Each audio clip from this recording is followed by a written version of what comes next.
Welcome, everyone, the Your Little Castle Show. Really excited about this show today because we're going to talk about some great causes, and we're sitting down with one of the most renowned business experts. 12 businesses, Chris, is that right? That's just mine. That's just yourself. Wife's got some, the kids got and some. family. Yeah. We've got a great charity we're going to talk about a little bit. As you can see, I'll put them up there. Everybody, Safe Haven Baby Boxes. We're going to come back to that in a little bit and talk about them. But literally, there is so much that goes on in the business world. You're always looking for somebody who's an expert that can give you some insight. So you'll want to watch this show and watch it a few times, likely in its entirety, because we're going 2.5 hours again here today, because Chris really has some expertise when it comes to being successful as a businessman. So I've got my Your Little Castle shirt. We made some cornhole boards, and then I saw naturally Facebook would pop up and says, "Hey, would you like to have a shirt with your own image on it?" I'm like, "Yeah." So we sent the cornhole board. It's just an image from every show, but it's got Your Little Castle. I like it. Is it fun? It's a little It's loud, cool. but it's kind of neat. It fits. It fits. It's neat. It gets the attention. You always draw attention. That's everywhere right. You go. Why I'm stop very on TV? shy. I'm very shy. I don't get in front of people that Yeah, often. right. But that's what we end up doing. So with that, I'm going to go ahead here and we'll get started. Wide camera shot there. Everybody take a look. Your Little Castle brought to you by Carroll House Furniture, because you like nice things. And Chris can attest to this. Where are you going to have these nice things? They're going to be in Your Little Castle, right? So thank you, Brooke and Amy and Carroll House. They've been a sponsor since the show started, going on close over 2.5 years. So how do you say less than 3, but over 2.5 years? 140 interviews. I think this is 140. 140 different That's interviews. awesome. I feel privileged. Yeah. So yeah, and when you think about it, there's a lot of businesses out there. But when Dawn told me that you agreed to be on the show, I was just like, this is awesome. I didn't ask any questions. I was like, I'm in. I'm in. And we both know each other a little bit, so it was nice to see Chris kind of say, yeah, let's do this, man. We'll talk about it. So with that, I'm going to go ahead and get into this with you. I'm going to switch up, put on the walls. Now, we've got so many different things to share with everybody, but we'll start off with your Facebook and your website for your main business of focus here today. Orf Exteriors. It's ORF. You can see this on the... Yeah, a lot of people say ORF Exteriors. It's like it's actually my last name. So it's just Orf. Yeah. ORF? Yeah. ORF? But it's orfexteriors.com. And been in business now for, how long have they been doing this? Oh my gosh. So it's been a family thing that's been kind of passed on. So my grandpa owned a concrete company in the 50s. My dad, all through the 80s, was in construction. And then we launched everything up and took everything over from that concept to doing everything under the sun. And then 2008 tamed us a little bit. So we downsized to what was just controllable and simplified things to roof, siding, and gutters. Okay. Yeah. Well, there you go. You know, so, 40 years, 50 years, something like that. And it's just, like I said, when you get to talk to Chris about all the business expertise he has, marketing is not something he has to worry so much about. The word of mouth and just doing a great job and helping other businesses and then build relationships with them. It's really cool what you've established. And thanks for coming and joining us on the show here. Thanks for calling. Yeah, well, awesome. Like I said, we just got a list and we go down. Yeah. And we should have called you sooner. I'd have been on it 139 times. Whenever every time. Yeah, well, you could fill up about 10% of our shows at least. We'll do it. With your 12 businesses. So why did you decide to get into this specific business, doing exteriors? I mean, so the construction company is actually 4 generations strong now. Okay. So construction was a given. Grew up in it, and know it well. I mean, my hands have always been dirty. I've been in concrete and roofing and stuff my whole life. But really made us want to really focus in and do certain things the way we're doing it now, though, is we own one of the largest home inspection companies in the whole region. And we'll do, depending on the economy, I mean, right now real estate's down a little bit, but we'll do anywhere from 1,500 to 3,000 inspections a year. And you have that data. So what do you do with that data? Well, we can help those people. So we've already done business once with them. So now we can discount it because we don't have to spend 10% of our dollars in marketing. So we actually just, continue to figure out how to help the customers we have, and it keeps growing into more companies.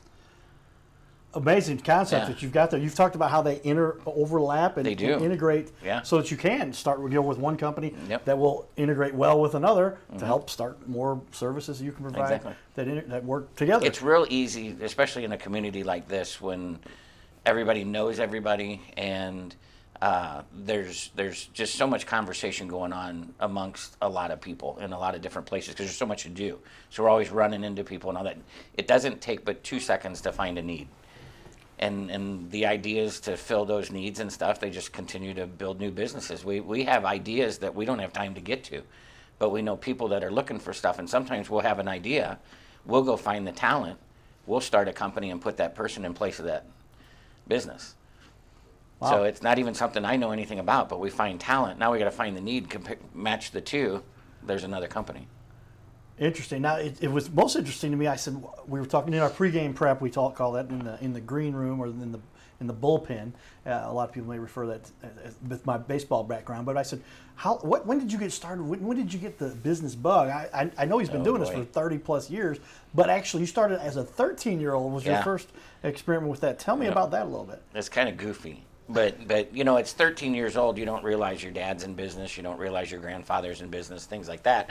But I was involved with the junior fire department in Troy, Missouri, and they were doing a fundraiser or something, and they were going to roast chickens. And they were short on chickens, or it was going to cost them money or something or other. And I saw an Outdoor Life magazine article that was advertising a little incubator with a quail egg for like $9. And I saved up $9. I sent it off. And long story short, hatching that one quail turned into over 1,000 quail. Upwards of 2,000 quail, and we were selling them to bars and restaurants and all kinds of different. I mean, it was back 50 years ago. You could get away with stuff like that 40 years ago. And but the eggs, it was just crazy. But it was just like a massive amount of birds. But I learned at 13 years old, how do you find a customer? How do you give customer service? How do you distribute? How do you scale? I mean, you go from, it sounds so stupid. We're hitting on all the key one terms. quail to 1,000 quail. It's like, that's scale. You're growing a business, and at 12 years old, everybody's like, oh, he's just got a hobby. Yeah, well, my mom didn't think it was a hobby. She won't even look at a bird right now. I mean, she hates birds. Yeah. And you said that 2,000 birds came out of this, right? So there was no need for, there was plenty of food to go around for manufacturing. the Yeah, it was a plant in my backyard. Yeah. That is an extraordinary outcome, and I guess that once you've had that kind of success, you probably figure that's the way it is with everything. It's formulas. It's simple formulas. Every business is a formula, and when you figure out the formula for your business, then you just keep doing the formula. Yes. And you dial it up and dial it down. Systematic, the way you approach, Absolutely. the way you get things produced, and the outcome. Then you can expect the outcome, and so that's a great tip there for everybody, because it's a matter of have a systemized way. I learned a lot of the processes. I worked for a little brewery based out of St. Louis for a long time called Anheuser-Busch. Most people are familiar. I've heard of them. And but I built a Microsoft Exchange email systems for them, and there was all kinds of excitement there. But everything was systematized and documented, and very much in a format that it could easily be processed. And there was coordination going on all the time between the network guys, the DPO, the NCC, our work that we did there. And I can tell you some crazy stories. One time I'm hauling a $25,000 server in the back of my car. Oh my God! they probably didn't expect that to be how we were gonna transfer it. But we're like, what happened to the guy who was going to coordinate this? That was a little thing outside of the box. That's when you got to tell me a little bit about this as we're getting off of the normal path here. I've got my systemized approach here with my show. Good. But how often is there a time when you've got an issue and you've got to come up with a solution? The show must go on, my mom would say. So that's interesting, because when you start out in business, you do everything. I mean, you have to answer the phones. You're getting your spouse to do part-time work, and they've already got their job, and you do everything. But we've evolved into a position now to where I like dealing with the customers. I like it when there's an opportunity. An opportunity a lot of times is a conflict. It's a problem. It's an issue. Right. So now we have systems and processes in place and people in place to run pretty much everything. So I pick and choose what I do, but I'm the one that gets all the big squeaky wheels. So it's right. We attack those full bore. We call back fast. That's a big thing. We do not handle stuff over the phone. I make it a visit out. I don't care if it's an hour and a half away. We drive out, we find out what's going on, we hear the customer, and then we find solutions that are good for everybody. And as long as the customer works with us and stuff, we find a solution 100% of the time. Yeah. I mean, we've done stuff with our inspection business that it was a $600 inspection, and by the time it was done, I'm writing a check for $8,000 to fix something. I mean, we do not skate away from stuff. Now, if we have pushback and somebody goes crazy on us, there's nothing you can do to help that person, and that's when you have to turn it over to your insurance company. And it still gets handled, but it's like we could have done it so much nicer. Yeah. So it's kind of like, be nice to people, go out, see what the problem is, hear them out, become their friend, Right. and then educate them and bring other resources in to help out with it. And every time we do that, it's like I make a new best friend. It's the craziest thing. It's like the person calls up and they're like, you missed this, or this happened, or whatever. And then we go out, and by the time we leave, they're like, can I buy you dinner? That's like, so. A couple I great love keynotes. I didn't tell Chris what this pencil was for, but Oh, the boy. pencil is for when I say, hey, that was noteworthy, take note. Oh, And cool. you'll notice that, right? And so if anytime you say, Carter, here's an important note, but I think that was an important one. But it's true. I've had instances where somebody got cold feet. They said they want to be on the show, and then we had to go back and say, let's explain to you what we're doing here, how this works. And they're like, oh, okay, now I feel, but you got to take a little time. You become have their, to. Become their You have to. friend and just help them explain it. You have to. As humans, there's no two humans can't Yeah. resolve something if they're willing to talk about it. Something that I learned a long time ago is that if you're going to be successful in business, you have to have an edge. You've got an edge. I mean, big time with what you do. And if you don't have an edge, create an edge. Put the. Well, I There think you it might be is. referring to I think this little so. character I I've do created. believe so. And, And, you're right. But you have to. If you don't have one, create one. And one of the biggest things you got to do is make people smile. If you own a company and you spend most of your time figuring out how to make your employees smile, your customers smile, and everybody around you smile, you will win. That's oh wow! Make everybody smile. By the way, there, everybody. That is one of the best tips that I've heard. Writer downers. The writer downers that you should definitely make note of, because tips like that will change your business. They'll Well, you change- get so caught up in day-to-day operations and stuff that it's like that issue over here stresses you out, and it's like, no, that's the opportunity to grow everything. Because when you take, and I'm talking about negative customers, or a negative incident, but when you take a negative and you turn it to a positive, it's the old dental thing, that you go to the dentist, he does a good job, you don't tell anybody. Does a bad job, you tell everybody. But if he fixes it and does a wonderful job fixing it, you tell everybody. Yes. So sometimes when there's issues and stuff, you have to have processes in place. And then when an opportunity of fixing something or making something right comes through, smile about it and just get on it. Just get at it. Because it comes back tenfold. I would say that is so true. What I've also, tell me if you agree with this perspective, but how often is there a problem and you're like, oh, geez. It's rare, And but- back in back in the day, when I first got started, I'm like, oh my gosh, what am I going to do? But what I began to realize is now was an opportunity to make better the situation, Absolutely. learn, and be able to develop some skills that made the situation better. We're gonna have a Christmas party. I was telling you about that. Right. At the schoolhouse this year in Cottleville. And if you've never been there, go to the schoolhouse. Unbelievable. Pull it up. Their pop-ups and all the things they do. Crazy, crazy awesome. And there's going to be about 350 people there. 100 probably of those people are friends of mine, close friends that I've made over the last 10 years. Now, hear me out here. In thousands and thousands and thousands of customers, tens of thousands of customers over the years, why is it that, where did these 100 come from that are my customers? Why are they there? Most of the customers I never meet. Do you know why I met these people? That was a Because problem. something happened and it went wrong, and by the time it was done, we were best friends. Right. And showing up at stuff, and I've learned from them. I mean, some of them are my mentors to this day, and it started out with we put a wrong color on something, or we misordered something, or whatever, but we made it right. I mean, that's the big thing. There's always going to be problems. There's no company out there that doesn't have a problem. And but it's when there's a problem, what gets done, and does it get done quick? That's the biggie. That's another one of my favorites. Tell me if this makes sense or coincides with this from my dad. It's not the error that causes you to lose. It's a reference Exactly. to baseball. It's not the error that causes you to lose the game. Mm-hmm. It's how you respond to that error. Right. And do you come in and say, "Hey, mistake was made. Mm-hmm. It was a problem here, but here's how we're going to fix it. We're going to make it even better than it would have been. And thank goodness we come across this. This might have come up and snuck by, and we would not known there was a problem, and it would have been a much bigger problem later. Right. But because you addressed it and took care of it, now you've got a happier client, and everybody understands. That's Oh, why I say my we can gosh, all yeah. just, if we just spend a little time understanding each other, we Right. have so much more in Well, common. and the big thing too is that our office does a wonderful job in any of our businesses of communicating to the customer that we'll get back with you within a certain amount of time, and then what we do is we gather data. We start looking at everything, and then what I also do is, let's say that it's one of our estimators with the construction company, or maybe an inspector with our home inspection business. I like to gather all the data, not necessarily put a plan together. I want the data. Then I go listen to the customer.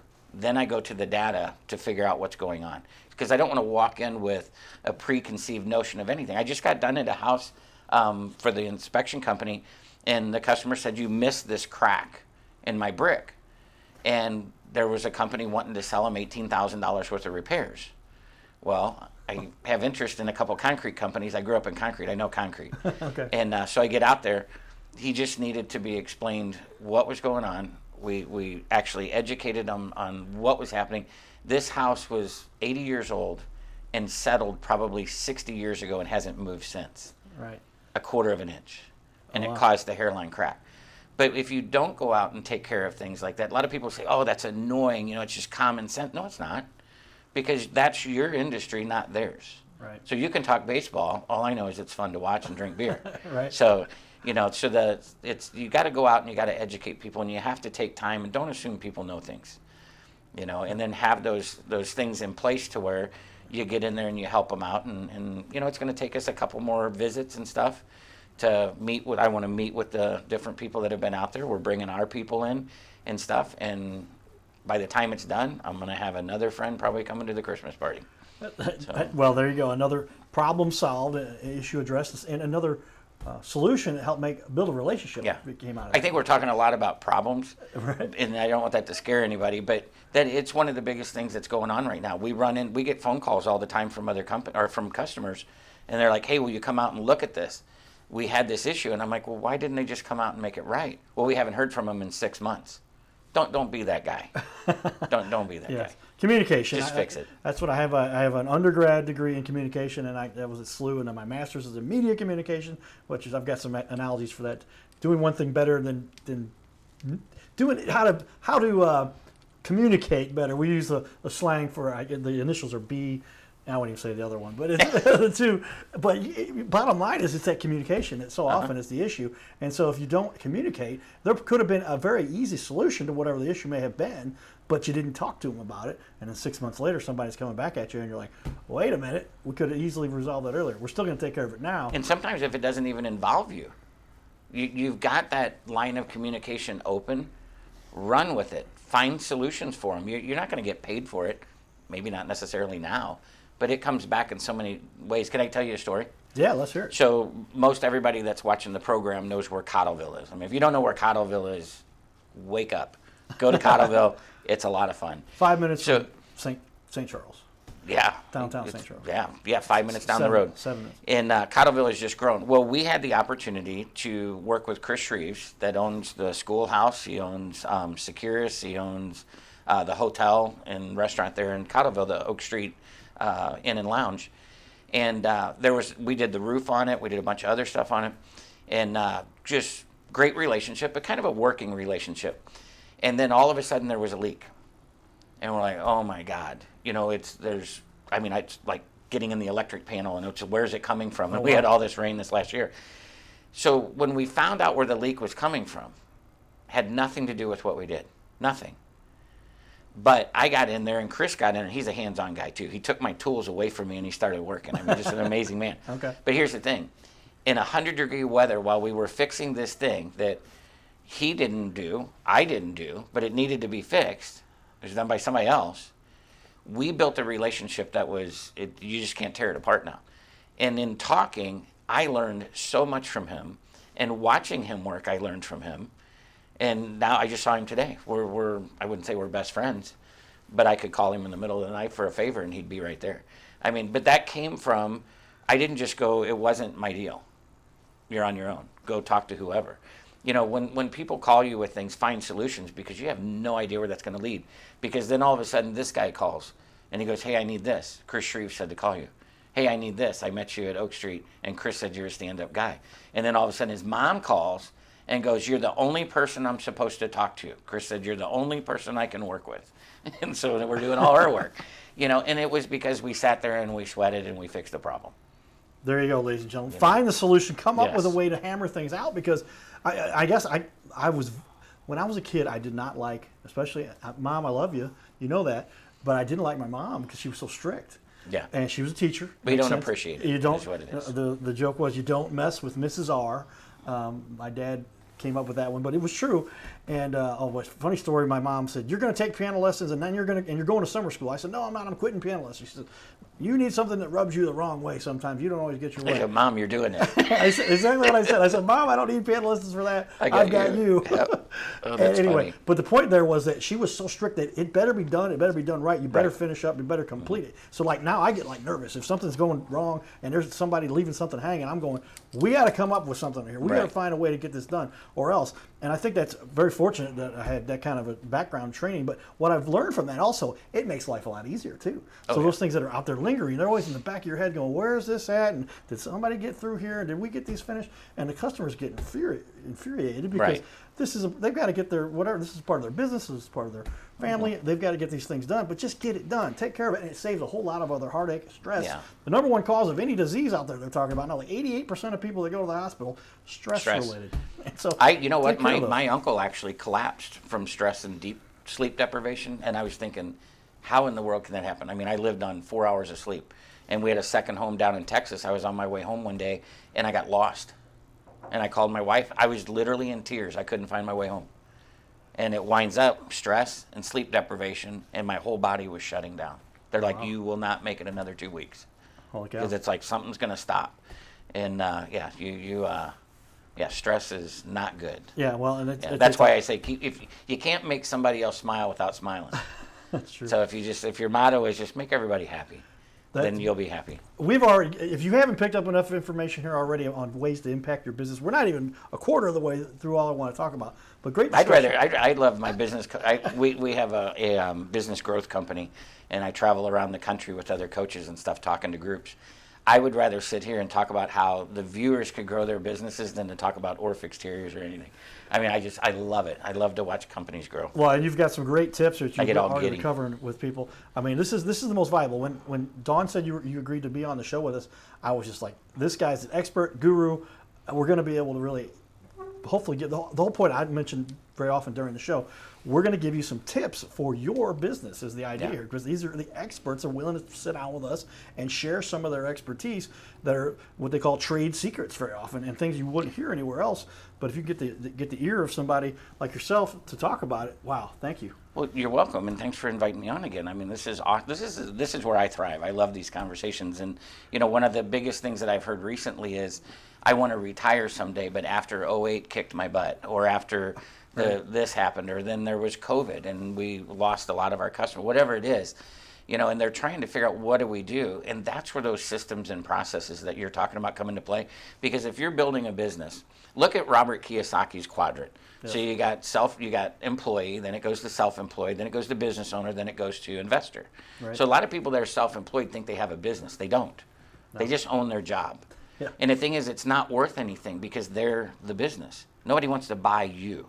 Right. Okay. But as soon as you start putting those processes and stuff in place, you have something tangible that you can sell. That's your retirement. If you spent the next 5 years putting businesses or processes and systems in place in just 3 ring binders, if you just documented everything you did to where if something happened to you, some knucklehead, know who that is, could come in and run the business, you have something viable.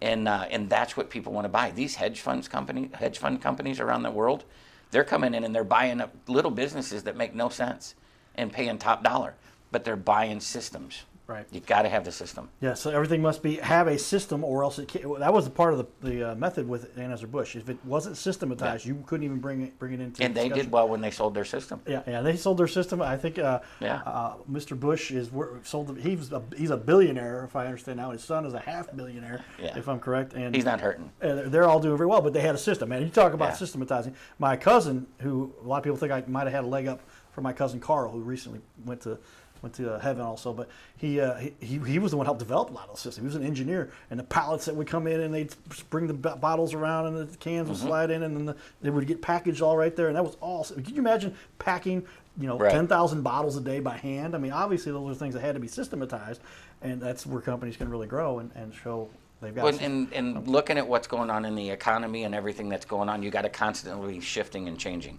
So a lot of people don't like change. If you own a business, you have to embrace change. Because one of the things, and I'll give you an example for those of you that have exterior companies, construction companies, you're going to be like, that dude's off his freaking rails. I mean, this is the dumbest thing I've heard. The supply chain issues that we have right now, not counting that we just shut down, or we have the ports are closed, that's going to cause another problem. But some of our siding products, people don't realize, do you know what siding's made out of?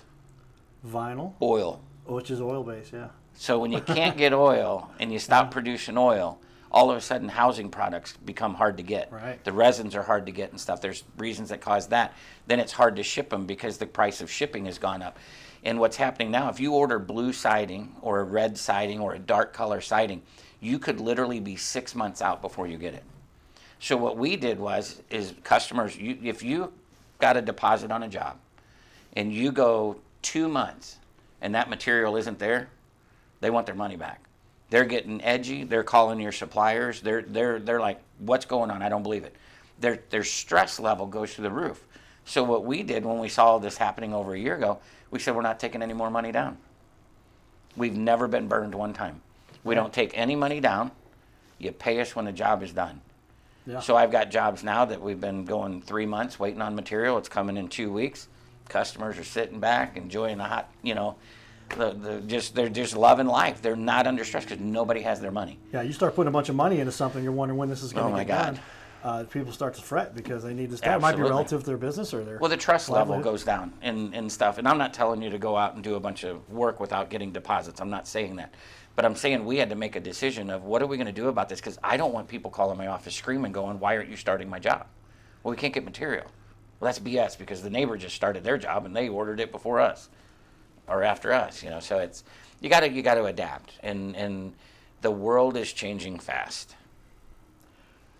Ladies and gentlemen, we've covered quite a bit here. We got about another minute left for this first half hour.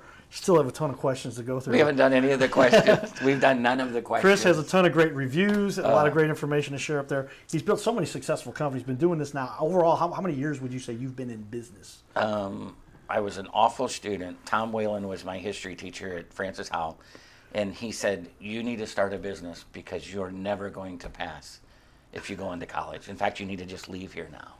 And he actually, I see him every couple of days, and he's one of my best friends, but my high school teacher told me that. So while I was in high school, I actually started a real viable company, and I've had a couple jobs in between, but pretty much have been self-employed since high school.